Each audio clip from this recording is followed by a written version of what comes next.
Hi hello how are you welcome back to my channel. അപ്പോൾ ഇന്ന് date 30. ഇപ്പോൾ നമ്മൾ രാവിലെ ഉള്ളത് മലയാളപ്പുഴ ദേവീക്ഷേത്രത്തിലാണ് കേട്ടോ. അതിൻ്റെ കാരണം എന്താണെന്ന് വെച്ച് കഴിഞ്ഞാൽ ജാനിക്ക് ഇന്ന് സ്കൂളിൽ ജ്വാല കിഡ്സ് ഫെസ്റ്റ് നടക്കുകയാണ്. അപ്പോൾ ജാനി ഇന്ന് ഫോക്ക് ഡാൻസ് പെർഫോം ചെയ്യുന്നുണ്ട് കേട്ടോ. ജാനിയുടെ ലൈഫിൽ ആദ്യമായിട്ടാണ് ഒരു കോമ്പറ്റീഷന് വേണ്ടിയിട്ട് ജാനി പോകുന്നത്. അപ്പോൾ അതുകൊണ്ട് തന്നെ രാവിലെ അമ്പലത്തിലൊക്കെ വന്നതാണ്. ജാനിയുടെ ജീവിതത്തിലെ ഏറ്റവും പ്രധാനപ്പെട്ട കാര്യങ്ങളെല്ലാം നമ്മൾ സ്റ്റാർട്ട് ചെയ്യുമ്പോൾ അമ്പലത്തിൽ വന്ന് നമ്മൾ ദേവിയുടെ അനുഗ്രഹം മേടിച്ചിട്ടാണ് എവിടെയും പോകുന്നത്. അപ്പോൾ രാവിലെ തന്നെ ഞങ്ങൾ സ്കൂളിലെത്തി കേട്ടോ. ജാനിയെ വീട്ടിൽ നിന്ന് തന്നെ റെഡിയാക്കി കൊണ്ടുവരാൻ പറഞ്ഞിട്ടുണ്ടായിരുന്നു. പക്ഷേ അന്ന് രാവിലെ ഭയങ്കര മഴയായിരുന്നു. 2 ദിവസം നിർത്താതെ മഴ പെയ്തുകൊണ്ടിരിക്കുകയായിരുന്നു. അപ്പോൾ മഴയത്ത് ജാനിയെ ഒരുക്കിക്കൊണ്ട് പോകുന്നത് കുറച്ച് ബുദ്ധിമുട്ടായത് കാരണം ഞാൻ നേരത്തെ സ്കൂളിലെത്തിയിട്ട് ക്ലാസ് റൂമിൽ വെച്ച് തന്നെ ജാനിയെ ക്യുക്കായിട്ടൊന്ന് റെഡിയാക്കുകയാണ് കേട്ടോ. പിന്നെ ഇത് അത്ര വലിയൊരു പ്രോഗ്രാമൊന്നും ആയിരുന്നില്ല. അപ്പോൾ അതുകൊണ്ട് നമ്മൾ സിമ്പിൾ ഒരു മേക്കപ്പും കാര്യങ്ങളൊക്കെ ചെയ്യുന്നുള്ളൂ. നഴ്സറി, LKG, UKG ഈ 3 ക്ലാസ്സുകൾക്ക് വേണ്ടി മാത്രം നടത്തുന്ന ജ്വാല കിഡ്സ് ഫെസ്റ്റാണ് കേട്ടോ.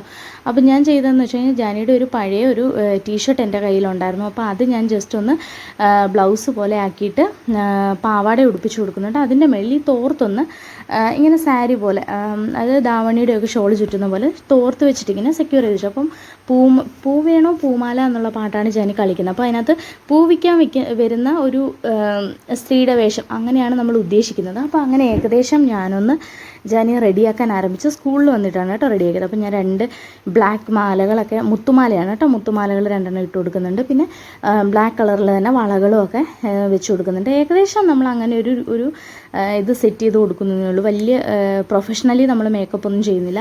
പിന്നെ ജാനിയും പ്രൊഫഷണലായിട്ട് ഡാൻസ് പഠിക്കാനും തുടങ്ങിയിട്ടില്ല. ഞാൻ യൂട്യൂബിൽ നിന്ന് കണ്ട കുറച്ച് വീഡിയോ ഒക്കെ കണ്ടിട്ട് അതിൽ നിന്ന് കുറച്ച് സ്റ്റെപ്പൊക്കെ ജാനിക്ക് പഠിപ്പിച്ചു കൊടുത്തതാണ് കേട്ടോ.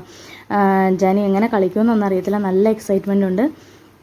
പിന്നെ ഞാൻ ഇങ്ങനെ മുടി ഇങ്ങനെ ഒരു സൈഡിലേക്ക് ആക്കിയിട്ട് ഇങ്ങനെ ബണ്ണ് വെച്ചിട്ട് ഒന്ന് സെറ്റ് ചെയ്ത് കൊടുക്കുകയാണ്. ബണ്ണ് വെച്ചിട്ട് അതിൻ്റെ മുകളിൽ പൂ വയ്ക്കാൻ വേണ്ടിയിട്ടാണ് കേട്ടോ.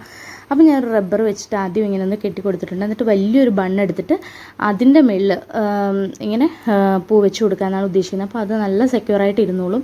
അപ്പോൾ ഇത് രാവിലെ മലയാളപ്പുഴ ക്ഷേത്രത്തിൽ പോയപ്പോൾ കിട്ടിയിട്ടുള്ള കുറച്ച് ഫ്രഷ് ആയിട്ടുള്ള ജാസ്മിൻ ഫ്ലവേഴ്സാണ് കേട്ടോ. പിന്നെ അതിൻ്റെ മുകളിൽ ഞാൻ പ്ലാസ്റ്റിക് ഫ്ലവറും വെച്ച് മുടി ഒന്ന് കെട്ടിക്കൊടുക്കുന്നുണ്ട്. പിന്നെ കുറച്ച് സിമ്പിൾ മേക്കപ്പ് ഒക്കെ ചെയ്തു. അപ്പോൾ ഇത് തന്നെ ജാനിയുടെ കൂടെയുള്ള ജാനിയുടെ ഫ്രണ്ടാണ് കേട്ടോ. അപ്പോൾ അവൻ വേടനായിട്ടാണ് വേഷം ഇട്ടിരിക്കുന്നത്. ജാനി ഇതൊക്കെ ഇങ്ങനെയാണ് ഞാൻ റെഡിയാക്കിയിരിക്കുന്നത്. സിമ്പിളായിട്ടുള്ള മേക്കപ്പാണ് കേട്ടോ. അപ്പോൾ ജാനിയുടെ ഒരു ഫൈനൽ ലുക്ക് ഇങ്ങനെയാണ്. കൊട്ടയൊക്കെ പിടിച്ച് പൂവൊക്കെ വെച്ച് നിർത്തിയിട്ടുണ്ട്. പിന്നെയും കുറേ കുട്ടികളൊക്കെ ഉണ്ടായിരുന്നു കേട്ടോ. അപ്പോൾ ജാനിക്ക് ഇതാ ചെസ് നമ്പറൊക്കെ കിട്ടി. 39 ചെസ് നമ്പർ. അപ്പോൾ അതൊക്കെ ഞങ്ങൾ വാങ്ങിച്ചിട്ടിങ്ങനെ ക്ലാസ്സിൽ റെഡിയാക്കി. ഇതാണ് ജാനിയുടെ ക്ലാസ് റൂം.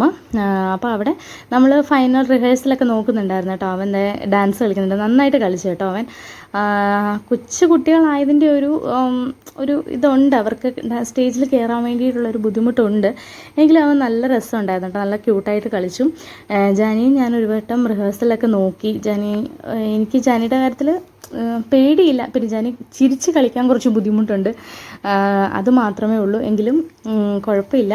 അപ്പോൾ ദാണ്ട് ഇവിടെയാണ് സ്റ്റേജ്. ഞാൻ പറഞ്ഞ പോലെ തന്നെ കുഞ്ഞ് സ്റ്റേജാണ് കേട്ടോ. അപ്പോൾ ഇവിടെ നമ്മൾ കുറേ പേരൊക്കെ വന്നു. അപ്പോൾ ഈ ഷൂട്ട് വാർത്തയോടുകൂടി നമ്മുടെ പ്രോഗ്രാംസ് ഒക്കെ സ്റ്റാർട്ട് ചെയ്തു. ജാനി ഇങ്ങനെ വെയിറ്റിംഗ് ആണ് കേട്ടോ. അപ്പോൾ ദേ നമ്മുടെ ജാനിയുടെ ഫ്രണ്ട് ഫസ്റ്റ് സ്റ്റേജിൽ കയറി. അവൻ്റെ ആയിരുന്നു നമ്പർ ആദ്യം വന്നത്, LKG വിഭാഗത്തിൽ. അപ്പോൾ അവൻ്റെ ഡാൻസൊക്കെ കണ്ടു കഴിഞ്ഞപ്പോഴത്തേക്കും ജാനിക്ക് കുറച്ചും കൂടി ഒരു കോൺഫിഡൻസ് ആയി കേട്ടോ. ഓക്കെ, കയറാം എന്നുള്ള രീതിയിൽ. അങ്ങനെ ദേ നമ്മുടെ ജാനിയുടെ നമ്പർ എത്തിയിട്ടുണ്ട്.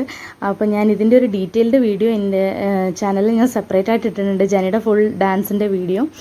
അപ്പോൾ ജാനി നല്ല ഗംഭീരമായിട്ട് തന്നെ കളിച്ചു കേട്ടോ. ഞാൻ പ്രതീക്ഷിച്ചതിനപ്പുറത്തേക്ക് ജാനിയുടെ പെർഫോമൻസ് ഉണ്ടായിരുന്നു. ജാനി സാധാരണ വീട്ടിലൊക്കെ പ്രാക്ടീസ് ചെയ്യുന്ന സമയത്ത് ചിരിക്കാൻ കുറച്ച് ബുദ്ധിമുട്ടായിരുന്നു. പക്ഷേ സ്റ്റേജിൽ നല്ല സ്മൈലൊക്കെ കൊടുത്ത് നല്ലതായിട്ട് സ്പേസൊക്കെ യൂട്ടിലൈസ് ചെയ്ത് ജാനി നന്നായിട്ട് കളിച്ചിട്ടുണ്ടായിരുന്നു. എനിക്ക് ഒത്തിരി ഇഷ്ടപ്പെട്ടു. ടീച്ചേഴ്സിനും കുട്ടികൾക്കും ജഡ്ജസിനും ഒക്കെ ഒത്തിരി ഇഷ്ടപ്പെട്ടു. പിന്നെ ഈ ഡാൻസിന് ഫസ്റ്റ് പ്രൈസ് കിട്ടിയിട്ടുണ്ടായിരുന്നു കേട്ടോ. ജാനി ആയിരുന്നു ഫസ്റ്റ്. ഫോക്ക് ഡാൻസിന് LKG വിഭാഗത്തിൽ ജാനി ഫസ്റ്റ് പ്രൈസ് മേടിച്ചു. ഒരമ്മയെന്ന നിലയിൽ ഏറ്റവും കൂടുതൽ സന്തോഷിച്ചൊരു ദിവസമായിരുന്നു കേട്ടോ. കാരണം ജാനി ആദ്യമായിട്ട് സ്റ്റേജിൽ ഒരു കോമ്പറ്റീഷന് വേണ്ടി പെർഫോം ചെയ്ത് അതിന് ഫസ്റ്റ് പ്രൈസ് മേടിക്കുക എന്ന് പറയുന്നത് ഏറ്റവും സന്തോഷമുള്ളൊരു കാര്യമായിരുന്നു. അങ്ങനെ ഞങ്ങൾ പ്രോഗ്രാമൊക്കെ കഴിഞ്ഞ് ഞങ്ങൾ വീട്ടിലേക്ക് തിരിച്ചു പോന്നേക്ക് ഭയങ്കര മഴയായിരുന്നു കേട്ടോ. മലയാളപ്പുഴയും പത്തനംതിട്ട ഭാഗത്തൊക്കെ ഭയങ്കര മഴ കാരണം ഒരു രക്ഷ ഉണ്ടായിരുന്നില്ല. അവസാനം ഞങ്ങൾ ജീപ്പിലാണ് തിരിച്ചു പോകുന്നത്. അപ്പം നമ്മൾ ജാനി ഡാൻസ് കളിച്ചതിന് എന്നെക്കൊണ്ട് കുറേ സാധനങ്ങളൊക്കെ മേടിപ്പിച്ചിട്ട് കിൻഡർ ജോയും ലേസും ഫ്രൂട്ടിയൊക്കെ മേടിച്ചിട്ട് അതെല്ലാം വാങ്ങിച്ച് വളരെ ഹാപ്പി ആയിട്ട് ഞങ്ങൾ വീട്ടിലേക്ക് തിരിച്ചു പോകുന്നു കേട്ടോ. ജീപ്പിലാണ് പോകുന്നത്. അപ്പോൾ ഇത്രയൊക്കെ ഉള്ളൂ.